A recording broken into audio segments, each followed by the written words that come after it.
Good morning. This is Bill from Europa, Naples, and today I've got what could only be described as automotive heaven for car guys. This is Cadillac 2005 CTS-V. The V is very significant in this car, as a lot of you guys are going to know. What it means is that it's got a V8 and a stick shift, and we'll get into that in a minute. It's from the first offering from GM's performance division. They do racing and development of all GM vehicles. They did really well at Le Mans and C5 Corvettes, and this was their first touches to a production car, and man did they ever create a shitstorm. Look at this thing. All right, first of all, I know there's some guys out there who think this is strange styling. I completely love it, Kenneth, but I can tell you that to look at the car with its special badging, its special body work, all the stuff that the V package adds, I think it's a drop dead stunner. Your mileage may vary, that's up to you. But here's the big thing about it.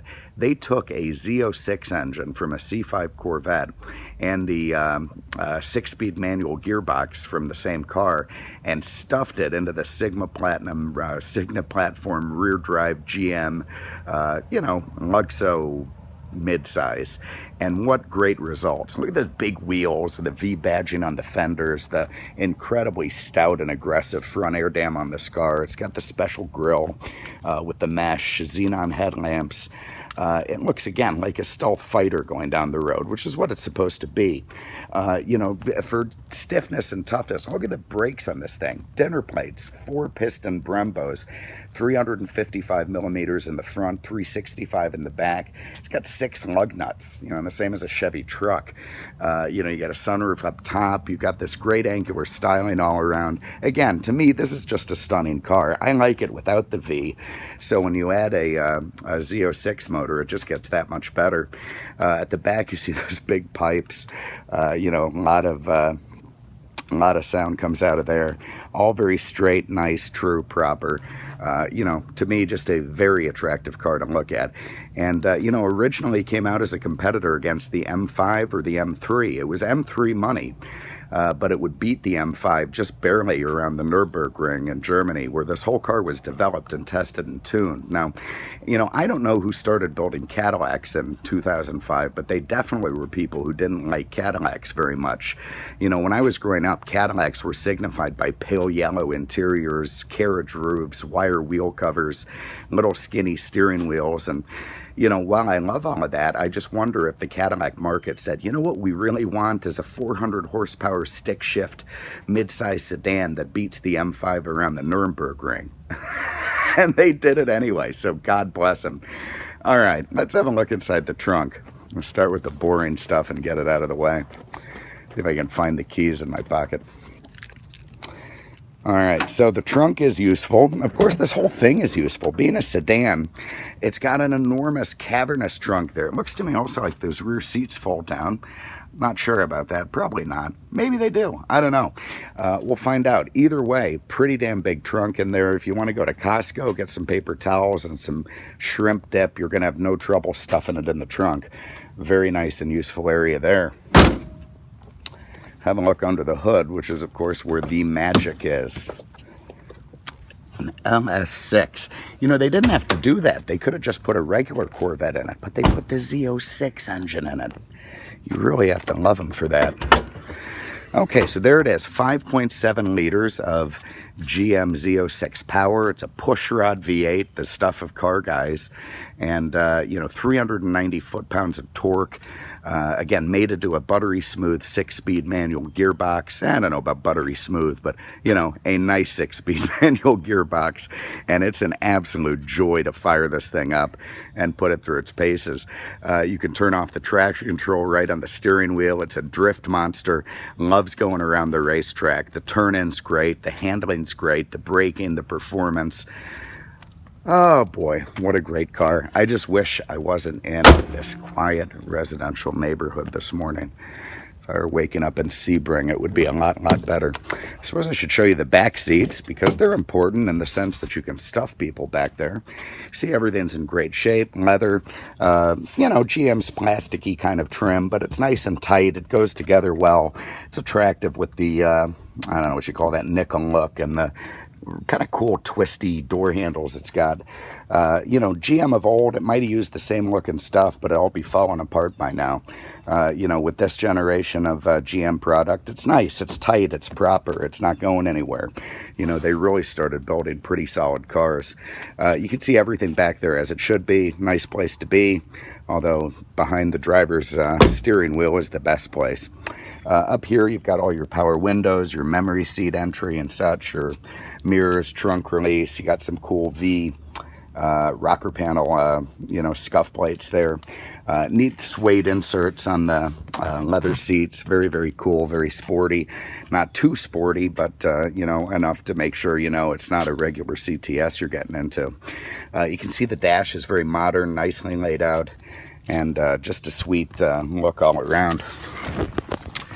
Alright, so let's get in and fire it up. Now, it does this easy entry thing. When you open the door, the seat goes back to get you in, which is fine, except if you're a short little bastard like me, you can't reach the pedal, so you got to move it forward before you can,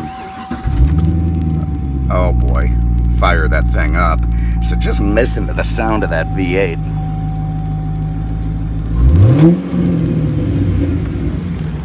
That is music to the ears of any car guy. Let me turn my fan down here for a minute. So, seatbelt on. Let's see what we got.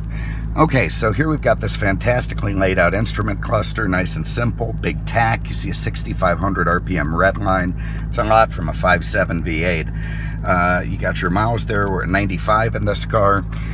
You know, very well maintained the whole way. You got a tack, of course. You've got a bunch of different gauges you can flip through here. It looks like a stopwatch there, or G meter. That's what that is. How cool is that? And what's your water temp, your oil pressure, your water and oil temp, so on and so forth. You see all our tire pressure stuff is working. E-brake light out, nice, everything as it should be. We've got automatic headlights, fogs, pretty cool stuff, multi-function wheel. You want to turn off the traction control, hit that, it's off. And I think, let me see, I'm going to turn it on again. No, there it is, okay. If you hold it for 5 seconds, don't hold me to this, I think it completely overrides it, where it's not coming back on even as the car starts breaking loose and going crazy. You can see it, turn this off for a minute so we get a little brighter. You can see that we're looking at the nav screen. It's nice the way that the instrument cluster and that, you know, kind of meld with each other. So of course you've got your, okay, I turn on the lamps, going nanny. Okay, you got, you know, your main, you got DVD, radio, CD, so on and so forth. It's got satellite radio, nice for 05, and of course a very nice nav screen here in night mode that, you know, keeps you going where you're going. You got OnStar up here, so, you know, if you get any compromising situations, you can call a GM employee who will contact their legal division. You've got HomeLink garage doors. You got a nice big power sunroof. Lovely stuff. And other than the, you know, the LS6, here's one of my favorite features of this car, are these Saab style, you know, infinitely adjustable vents. I mean, you can, with laser precision, guide cold air to whichever microscopic part of the car you want to. So, I mean, if you feel like your knee isn't getting enough, you can find it, your elbow, your ear. I mean, it's just so beautifully adjustable. So, thank you to whatever, you know, clever bastard came up with that idea. You know, your in-dash disc, your climate control, heated seats, and wow, there it is. Here's your Cadillac, just your standard Cadillac 6-speed manual gearbox. They have Bose on the speakers, who cares? So we got our interior lights off. Going a little sideways over here because the car is low. Oh man. You know, anybody who doesn't love that sound should probably just buy a horse, get on the bus, or, you know, maybe a Prius. Okay, so very smooth shifting. Nice clutch feel, lovely music coming from behind. And look, even the giraffes are looking up today. I think I could take that guy in the Jag.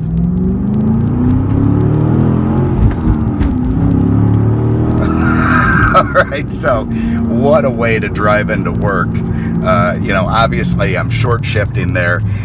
Man, this thing flies. It flies. It is an absolute monster, torque and otherwise.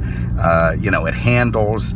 You know, this is the first car that GM really built that takes it to the German makers, and you know, just gives BMW and Mercedes and the AMG and M division a real run for their money. And kudos to Cadillac for doing it, and you know, thank God they're still doing it today, and I love it. So look, here it is. If you have an interest in this car, give us a call. 2005 Cadillac CTS-V Sedan. Let me do a creepy little illegal U-turn here. Oh, no, this guy got me. Maybe I still can. Let's see. Anyway, give us a call. 239-649. Oh, God. I could just do that all day. 7300 on the web at mercedesexpert.com. Thanks so much for having a look. We really appreciate it. We'll see you with the next one. Take care.